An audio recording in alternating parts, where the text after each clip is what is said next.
sometimes I provide people a masking guide, and I show them where to apply the masking. I say, do this before class because it's going to be time intensive and take some time, so do it before class. But for this workshop, I'm going to do it in class. I haven't applied any masking to anything. We're going to do it together. So I'll drop in some of that opera, and then we'll go into my cobalt blue, and maybe throw that in a couple places. I'll probably lose that opera here in a second. I'm moving pretty quick, grabbing the purple. That purple looks a little bit too thin. I'm going to thicken that up a little bit. Whoops. Well, I just dropped some in there. We'll see what happens. So your choice. I'm just trying to, you don't have to use 10 different colors. But I'm just showing you some of the colors that I like to use. This is the phthalo blue. And notice I'm kind of, let's see, where do I want, like if it was a nighttime winter scene, where would the sky be? And let's make that really like your indigo. So let's say maybe it's up here. Okay, so there's the indigo up there. Okay, and I wish I wouldn't have dropped a big blob of purple there, but it's okay. You'll see it'll be fine. Let's put some more blue down here then. There we go. Okay, everything's filled, and let's make sure there's no puddles by just draining it. And I can just take, that big blob of purple there, I can just integrate it like that, no big deal. Just now the clock is ticking. I can already see there's a hill here and a valley here, and this is already getting dry already. So what I'm going to do is I'm going to react to that. I'm going to mist it. First I'm seeing if there's any, and also another thing I'm going to do is wipe the edge so there's no puddles. Boom, boom, boom. Because greater moisture likes to follow less moisture, and it'll kind of leak up in there and cause a blossom and bloom, which would probably be the best part of the painting. But you see how it kind of leaked in there? All right, I'm going to lay it flat. I'm going to mist it. And this is going to get really wet because it's already a puddle there because it buckled.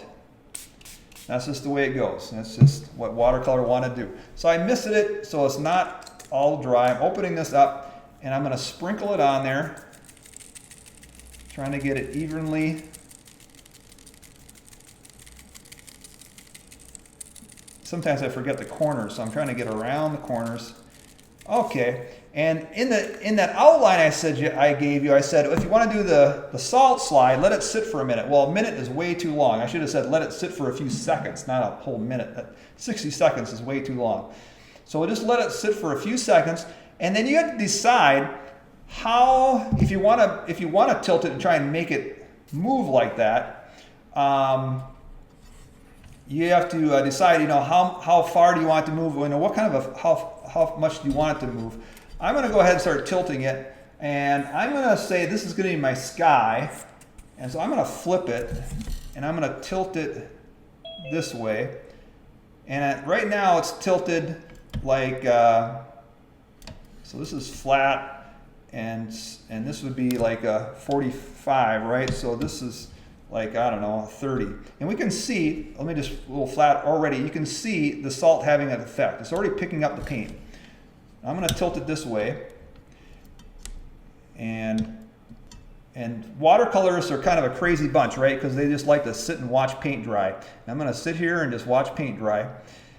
And we can, every once in a while, I'll show you what's going on as you're playing with yours. You can see the salt, it's picking up the paint as it's moving. I'm going to get a shield.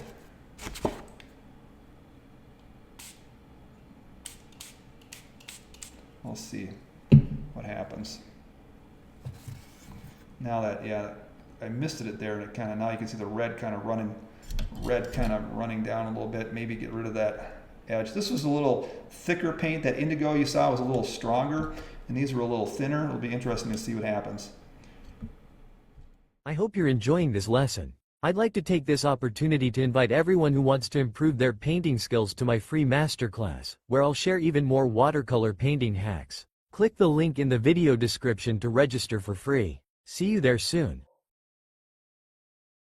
Grabbing some cobalt blue and some indigo phthalo blue mix. Just a cool color. Sticking with the same colors. And looks like we got a tree right here. I'm going to just suggest some little dashes and dots. And top of a tree here. There we go. And that's enough to suggest the tree is moving on up past our background trees. And maybe we'll put a limb on them too. Doesn't have to be a solid line. You can break it up. Again, it's all a mystery. It's just organic shapes off in the distance. And I can use my finger to break it up a little bit more. Pull in the color. Okay, there we go. Now we've got, variety of distances, variety of heights, variety of thicknesses of the trees, some closer, some farther away. What else can we do while people are settling in? There's all kinds, again, no end of all the little things we can do to tweak things. I can separate this layer of land and snow with this one by glazing some color here. There we go. Maybe a little darker.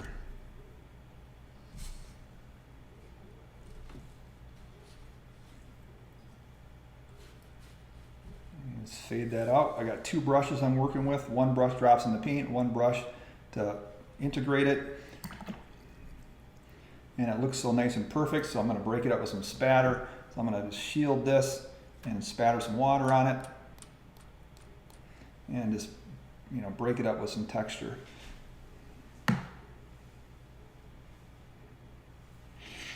Okay. Hopefully everyone's back and settling in. So all I did was extend one of the trees, added a little color there to separate this, pull this one forward, push this area back. And now I think I'm ready to look at this guy. We don't want to remove the masking until we're satisfied we've got this all figured out. Okay, I think I'm ready to remove the masking. You want to make sure it's all dry. Of course, if the paint was still wet and you start to rub the masking off, you're going to rub that paint right over the nice white areas, that's no longer going to be white. Now you can use your hand, but there are tools you can use to remove masking, like this masking removal tool. And another way you can do it really easily is just take a roll of tape and roll it up into a ball, and just use that roll of tape. Will work just as well as this. So let's see what we get. It's like a holiday present, just like opening a gift here. Let's see what we get. Oh, look at this nice bright whites we get to work with. All right. And I did put some white on the ground as well. There we go. And then just use your hand, after you're done doing that, use your hand and run it across and see if you can feel it. Like I can still feel some right here. So, and I move my hand across it. Just see if I can feel anything in the ground. I don't feel anything there. Okay, I think I got it. And now, if we look at the photo on the right of the pine tree reference, we've got the shadow figured out here, just like we see in the photo right to the right over here. There's the shadow, but there's all these limbs, if you look at the photo, all these limbs on the left are all in shadow, but right now they're all bright white. So we got to do something about that. And we don't want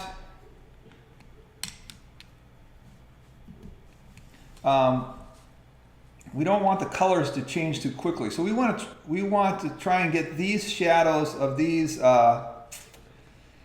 snow-laden limbs to be similar to the colors that we have down here. The one problem that we're going to have to solve is all kinds of things, but right now there's a limb of snow right here, a clump of snow on this limb right here, and there's no separation from this to the background, right? The same color, same value. The only thing that's separating is the pencil line. So we got to figure out some way to separate this from the background. There's got to be a value shift, and or color shift, something to separate those two. What else? So anyways, all kinds of little things we have to do to tweak this. I think the first thing I'm going to do is soften any masking that needs to be softened, because if I go ahead and start tinting everything, and I'm tinting this, and then I go in and I have to scrub it and soften it, I'm going to be messing up what I tinted. So let's soften it first, and then we'll go in and tint. The nice thing about all the limbs that are above my paintbrush, nothing has to be softened. Which is really nice. The only edge that has to be softened is this edge here, and then anything on the ground snow, we're going to soften that. But all the limbs, so we don't have to do much work, is what I'm saying. Because when you have to do a lot of lifting and softening, it is a little bit of W-O-R-K. This is the one I provided, or the one I did in my sketchbook, and this is the one that I did just a few minutes ago. And there's more than I've done. I've painted birch trees in a number of different ways. One kind of fun way to put in some birch trees is to lift them out. And what I'll do is I'll take some, if we have some time, remind me if we get done with all the paintings, and I'll demonstrate using packing tape or some pieces of tape. And instead of like doing the sunbeams with two like perfectly straight pieces of tape and then scrubbing between and lifting out the color, I'll take a piece of packing tape, I'll cut it in half, and I'll cut it irregularly, and then I'll put one half of the piece of tape down, the other half of the piece of tape down, and then I'll lift in between, you know, using scrub brush or a Mr. Clean sponge, and I'll lift it out, and then it'll be nice and white, and then I'll paint that way. But sometimes it doesn't get quite as white as we want it. It might get pretty white, but not to the white of the paper sometimes. And then, of course, when you're scrubbing it, sometimes you ruin the paper, things like that. I mean, you kind of damage the paper a little bit. So I think another good option is to mask it. Now, there's always, you know, pros and cons with each method. With the masking, which is what I did on the reference I provided, and which what I did on this one, and which is what I'm going to demonstrate, is when you mask, you're going to put a bunch of masking on these birch, right? And then that's going to be like a wall. It's like a dam. So when you do the background and you painting these trees, the paint hits that masking and it doesn't want to jump that wall. It hits it and doesn't want to go across. And we need to make sure that whatever happens on one side of the masking happens on the other side of the masking. We want that, these trees to, it's going to be behind the birch trees, so it needs to stay consistent. We can't have blue trees on this side and then green trees on this side. It's got to slowly transition. And so when you have that wall there, that can be a challenge. And then of course when you use masking, you get hard edges, but we don't care if we have hard edges. We want a hard edge on the edge of it. So I think it's still the best way to go about it. Anyways, I'm just talking, there's more than one way of going about all these paintings. So yeah, so we could mask it, we could lift it out, there's more than one way of going about it, and so I'm going to show you how to mask it, and if there's time at the end, I can show you the other way, how to lift it out using a couple pieces of tape, okay? Just like we did on this one, I had to scrub this edge, right?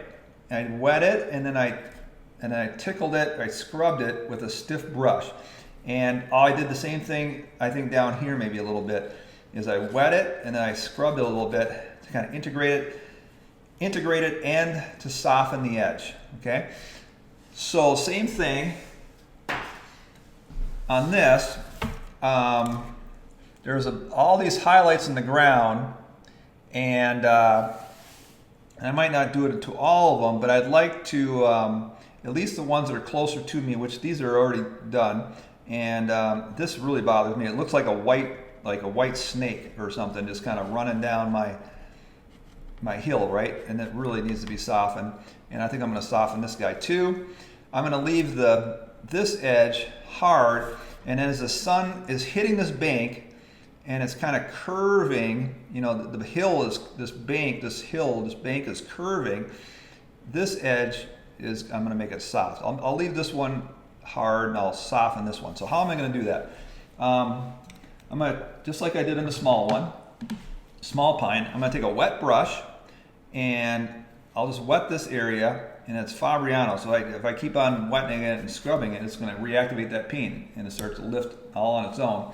And then I've got in my left hand a tissue in case I need it. And I'm going to take a stiff bristle brush like an oil painting brush or a Fritz scrubber, and I'm going to start in the white area, and I'm going to come over and I'm going to hit that edge. And now look at that edge. Now it's a blurry edge. Let me just zoom in on it so you can see a little better. And look at this edge compared to the opposite side. It's nice and fuzzy, okay? I just had to tickle it a little bit, and it just started lifting all on its own. And I think I'll continue it right up here. And I might even pull some of that color into the white area, so it just kind of transitions slowly from the white to a light blue to a nice soft edge. All right, and that looks a lot better, almost like it's curving, like the light is curving across a rounded edge, okay?